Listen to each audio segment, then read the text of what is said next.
Hello everyone, स्वागत करती हूँ मैं आप सभी का मेरे यूट्यूब चैनल मनोरमा रे पे।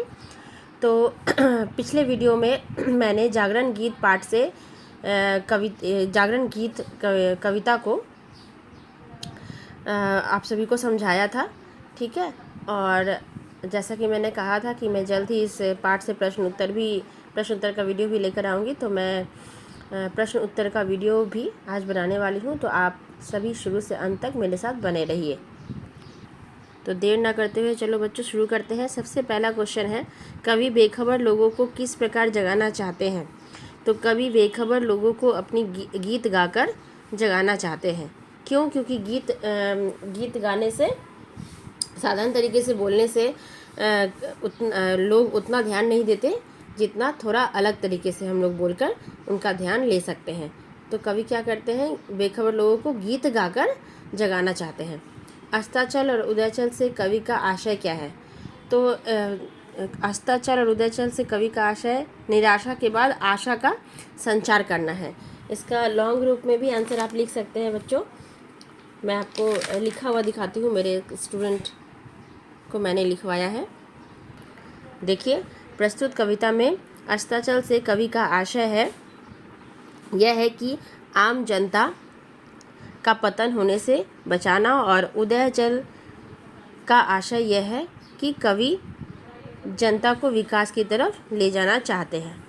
ठीक है, नेक्स्ट क्वेश्चन है बच्चों, कवि श्रम और कार्यनिष्ठा से भागने वालों को क्या निर्देश दे रहा है? तो कवि श्रम और निष्ठा से भागने वालों को यह निर्देश दे रहे हैं कि तुम चुनौतियों को स्वीकार कर आगे बढ़ो, सपने देखना छोड़कर वास्तविकता को स्वीकार करो, अपनी गलतियों से सीख लेकर प्रगति के मार्ग पर यानी उन्नति के मार्ग पर आगे बढ़ते हुए वंदनीय बनो, और विपरीत परिस्थितियों में घबराओ नहीं। ठीक है, यहाँ पे होगा घबराओ नहीं। देखिए, नेक्स्ट क्वेश्चन है, मूल्यपरक उन्नति और विकास के लिए किन गुणों का होना आवश्यक है? ठीक है, तो इसका उत्तर आप अपने हिसाब से भी दे सकते हो बच्चों। मैंने जो लिखा है कि उन्नति और विकास के लिए अनुशासन और धैर्य का होना बहुत ही ज़रूरी है। अनुशासन से धैर्य और समझदारी का विकास होता है। समय पर सही निर्णय लेने की क्षमता बढ़ती है, इससे कार्य क्षमता का विकास होता है। जो व्यक्ति अनुशासित रूप से जीते हैं उन्हें विद्या, ज्ञान और सफलता मिलती है। ठीक है, आप अपने विचार के अनुसार भी लिख सकते हैं। अब नेक्स्ट है बच्चों, काव्यांश पढ़कर प्रश्नों के उत्तर लिखिए। सुख नहीं यह नींद में सपने संजोना, दुख नहीं यह शीश पर गुरु भार ढोना। तो व्यक्ति किसे सुख मान बैठा है? तो व्यक्ति नींद में सपनों की काल्पनिक दुनिया को सुख मान बैठा है। व्यक्ति नींद में सपनों की काल्पनिक दुनिया को सुख मान बैठा है। नेक्स्ट है, कवि कौन सा भार ढोने की बात कह रहे हैं? तो कवि गुरु भार ढोने की बात कर रहे हैं। कवि शूल को फूल कैसे बनाएंगे? तो कवि वर्तमान पीढ़ी को भटकाव और भ्रम के चक्र से मुक्त करवाकर शूल से फूल बनाएंगे। आई रिपीट, कवि वर्तमान पीढ़ी को भटकाव और भ्रम के चक्र से मुक्त करवाकर शूल से फूल बनाएंगे। अब आ जाते हैं हम संक्षेप में उत्तर लिखिए में। क नंबर, कवि किस गहरी नींद की बात कर रहे हैं? तो देखिए बच्चों, मैंने लिखवाया है ये कि कवि आलस्य से भरी नींद की बात कर रहे हैं। कवि का कहना है कि सोते हुए नींद में सपने सजाना ठीक नहीं, सपनों के संसार में जीने से कोई लाभ नहीं है, कल्पना लोक में जीने में सुख नहीं है। ठीक है, नेक्स्ट क्वेश्चन है बच्चों जो मैंने लिखवाया है अपने स्टूडेंट को, आकाश में उड़ने का भाव क्या है? तो कवि के अनुसार आकाश में उड़ने से तात्पर्य कल्पना के संसार में उड़ने से है। कवि ऐसे लोगों को वास्तविकताओं एवं सच्चाई से परिचय करवाएंगे।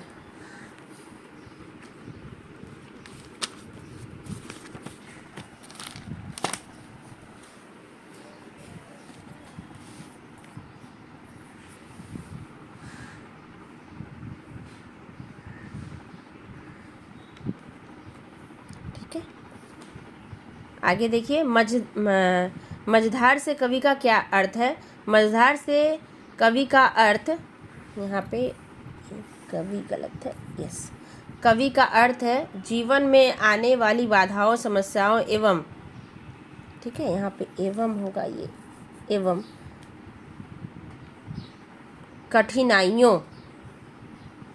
कठिनाइयों से है, ठीक है। अब है पार में, विस्तार से उत्तर में, पार मैं तुमको लगाने आ रहा हूँ। इस पंक्ति द्वारा कवि किस परिस्थिति में सहायक बनने के लिए आश्वासन दे रहे हैं? तो पार मैं तुमको लगाने आ रहा हूँ के माध्यम से कवि मझधार एवं संकट में पड़े व्यक्तियों को सहायता देने का आश्वासन दे रहे हैं। कवि चाहता है कि मानव विपत्ति से जूझे, संकट में घबराए नहीं और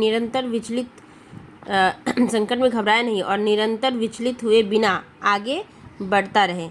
कवि संकट की स्थिति में उसे सहायता का आश्वासन देता है। प्रगति के पथ पर बढ़ने की बात कवि किन लोगों के संबंध में कह रहे हैं? कवि चाहता है कि सभी व्यक्ति प्रगति के पथ पर बढ़े, कोई भी व्यक्ति उचित मार्ग से विचलित ना हो। अतः कवि सभी लोगों को प्रगति के पथ पर बढ़ने की बात कर रहा है, सभी लोगों को प्रगति के पथ पर बढ़ाने की बात कर रहा है, ठीक है।